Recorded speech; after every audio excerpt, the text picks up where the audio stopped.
वदनी कवळ घेता नाम घ्या श्रीहरींचे, सहज हवन होते नाम घेता फुकाचे, जीवन करी जीवित्वा अन्न हे पूर्ण ब्रह्म, उदरभरण नोहे जाणीजे यज्ञ कर्म. हा समर्थ रामदासांचा श्लोक आपल्यापैकी बऱ्याच जणांनी लहानपणी जेवायच्या आधी म्हणला असेल. आता माहित नाही की आपल्यापैकी कित्येक जणांना हा आठवत असेल का नाही, पण हा श्लोक आपण लहानपणी आपल्या म्हणायचो. हे श्लोक सांगण्याचं कारण काय की आता सध्या आपण बघतोय की बऱ्याच जणांना मोबाईलचं व्यसन खूप लागलंय. बऱ्याच जणांना तर जेवताना पण मोबाईल लागतो.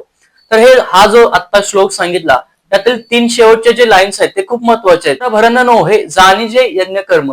तर समर्थ रामदासांनी जे आहे जेवायला यज्ञाची उपमा दिली. आता बऱ्याच जणांचं काय होते की जेवताना त्यांचा मेंदू मोबाईल मध्ये असतो आणि इकडून जेवण घेत असतात. त्यामुळे काय होते की मेंदूचं सुद्धा कार्य नीट होत नाहीये आणि जेवायचं कार्य देखील होत नाहीये. म्हणजे समर्थ रामदासांच्या श्लोकानुसार तुम्ही यज्ञामध्ये आहुती देताय, तुमचं जर जेवणाकडे लक्ष नसेल तर तुमचा पाचक रस किंवा तुमची ओव्हरऑल बॉडी जी आहे ती कशी बनणार, पाचक रस उत्पन्न होणार नाहीये आणि त्यामुळे तुमचं बॉडीचं न्यूट्रिशन होणार नाहीये.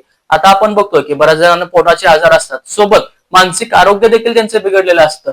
तर याचं एक गणित आहे, ज्यावेळेस तुमचं डोकं शाबूत असतं त्यावेळेस तुमचं पोट शाबूत असतं आणि ज्यावेळेस तुमचं पोट शाबूत नसेल त्यावेळेस तुमचं डोकं पण शाबूत नसतं. थोडक्यात म्हणजेच काय की आपल्या पोटाचा आणि डोक्याचा संबंध असतो. तुम्ही जे जेवता, तुम्ही जे सगळं खाता त्यावर जर तुमचं कॉन्सन्ट्रेशन नसेल तर तुमचं पचन नीट होणार नाहीये. आणि बरेच जण जेवताना काही गडबडीत जेवतात, त्यांचं लक्ष मोबाईल मध्ये असतं, त्यामुळे त्यांचं मानसिक आरोग्य देखील बिघडणार आहे. त्यामुळे जेवताना तुम्ही मोबाईल बघणं सोडून दिलं पाहिजे आणि व्यवस्थितपणे अगदी सावकाश हळूहळू तुम्ही जेवलं पाहिजे. धन्यवाद.